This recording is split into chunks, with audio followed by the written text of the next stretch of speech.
Bienvenue à un nouvel épisode de Écouter même de loin avec Mathieu Bosse-Fortin.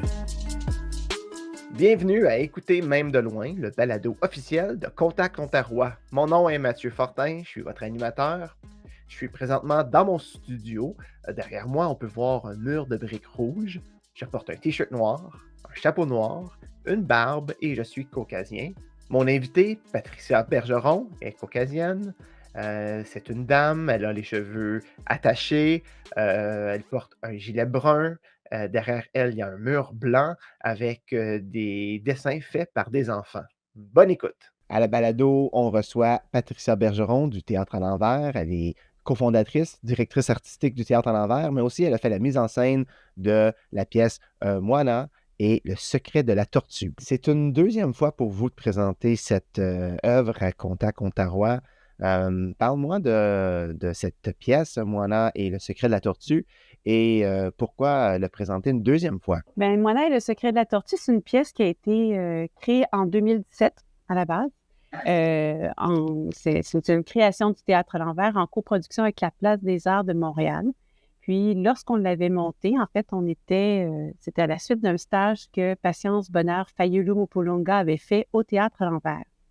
Donc, Patience, qui est un acteur issu de Kinshasa, en République démocratique du Congo, avait fait un stage artistique. Donc, il était au sein du Théâtre à l'envers à titre d'acteur et de médiateur culturel. Puis, ensemble, on avait eu envie de monter une pièce de théâtre. Donc, moi, je lui avais demandé de m'écrire, en fait, une pièce de théâtre pour le jeune public, pour vraiment plus la petite enfance. Bien, pas que les tout petits, mais disons à partir de 3 ans. Et je lui avais dit, moi, j'aimerais savoir quelque chose qui vient de ta culture. Puis lui, il m'avait écrit une pièce qui était vraiment une pièce qui ressemblait à une épopée européenne, là, de grands contes européens. Je lui avais dit, non, moi, ce que je veux, c'est vraiment avoir un peu de ta culture. Et en mélangeant nos deux approches, en mélangeant nos deux cultures, on a réussi à créer cette pièce-là qui s'appelle Moana et le secret de la tortue. Donc, la Place des Arts avait décidé à l'époque de nous octroyer une résidence et de coproduire le spectacle qu'on a présenté en première en 2017, en février 2017. Donc, on avait présenté ensuite à Contact Ontarois. On avait rencontré quand même un beau succès. Puis on a eu une super belle tournée dans la francophonie. Et donc, cette pièce-là a fait son petit bonhomme de chemin, a continué sa route, sa tournée. On est allé dans les Maritimes. On a fait le tour du Québec. Et même si elle a été jouée plusieurs fois, quasiment près de 300 fois, en fait, en tout et partout, il reste que la pièce continue à avoir, à connaître un intérêt de la part non seulement des diffuseurs, mais aussi des gens issus du milieu scolaire. Notre dernière grande tournée était l'an passé, donc au sein du réseau francophone de la Nouvelle-Écosse et des Maritimes. Puis, les enseignants nous disaient toujours à quel point ils appréciaient la pièce parce qu'ils la trouvaient bien structurée, bien montée pour que des petits puissent toujours se rattacher. Ils me disaient souvent, c'est intéressant, madame, lorsque vous avez pensé à un plateau conte, un plateau, je voyais les enseignants réfléchir à un plateau de théâtre d'ombre, un plateau de théâtre d'objets, un plateau marionnette.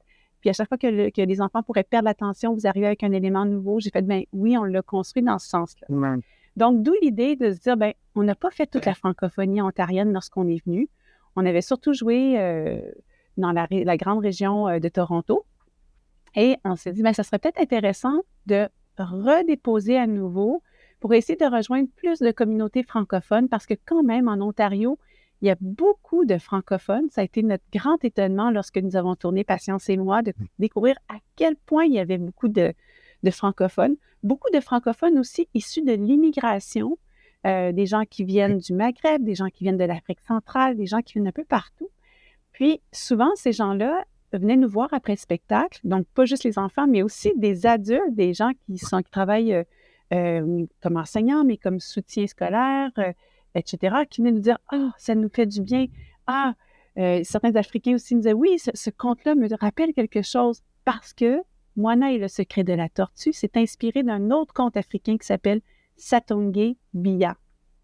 Et c'était une idée de Patience de travailler sur Satonge Biya, qui raconte l'histoire, en fait, d'un monstre voleur qui vient piller l'entrepôt de nourriture d'un village, nuit après nuit, qui sème la terreur dans le village. Et donc, il va y avoir un enfant dans l'histoire qui, grâce à sa ruse, grâce à son intelligence, grâce à sa sagesse aussi, va convaincre, ne convaincra pas, en fait, le chef va prendre l'initiative plutôt de combattre ce monstre voleur par une astuce qu'il va mettre en place. Donc, nous, on a modifié, Patience et moi, l'histoire, c'est-à-dire c'était un petit garçon, c'est devenu une petite fille. On a changé un petit peu la ruse de l'enfant pour réussir à tromper le voleur. On a aussi, à la fin de l'histoire, dans l'histoire originale, le monstre voleur se faisait littéralement zigouiller. Nous, on a décidé, comme font les Amérindiens chez nous, c'est-à-dire ils faisaient autrefois, c'est-à-dire ils adoptaient leurs prisonniers. Alors nous, on s'est dit, tiens, au lieu qu'on se zigouille le monstre voleur à la fin, le méchant qui, en fait, est juste un grand gourmand, ce qu'on va faire, c'est qu'on va adopter le grand gourmand pour qu'il devienne le gardien du village. Donc, ça se termine très bien, mais c'est aussi une leçon de vie, Moana et le secret de la tortue. Dans les contes africains en général, comme me disait Patience lorsqu'on nous avait monté le spectacle, il disait, nous, les enfants n'ont pas beaucoup de place en Afrique nécessairement, c'est-à-dire qu'on n'écoute pas nécessairement leurs paroles. Et Satongué Biya, c'est comme si ça voulait redonner un petit peu la place à l'enfant, c'est-à-dire que l'enfant a une place en société.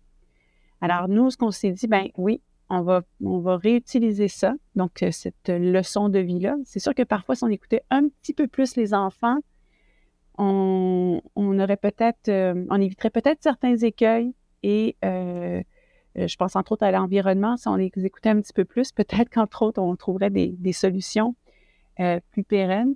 Et également, on se dit, dans l'histoire, c'est sûr que si on nourrissait tout le monde sur la planète de manière égale, on s'éviterait beaucoup de guerres, beaucoup de problèmes. Donc, Moana et le secret de la tortue, malgré le fait que c'est une pièce extrêmement ludique, les enfants rient beaucoup. C'est extrêmement dynamique aussi. Oui. Nous, comme acteurs, on bouge, on fait un peu comme du jeu un peu clownesque. Il y a un conteur marionnettiste, il y a de la marionnette, du théâtre d'objets, du théâtre d'ombre. Il reste que il y a quand même un message qui est sous-entendu. Peut-être que les enfants ne comprennent pas nécessairement, mais que les adultes sont en mesure de comprendre.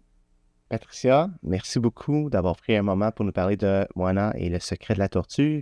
Je souhaite que vous faites découvrir cette œuvre à tout l'Ontario français et que ce conte se poursuive pour plusieurs années. Merci beaucoup. Merci.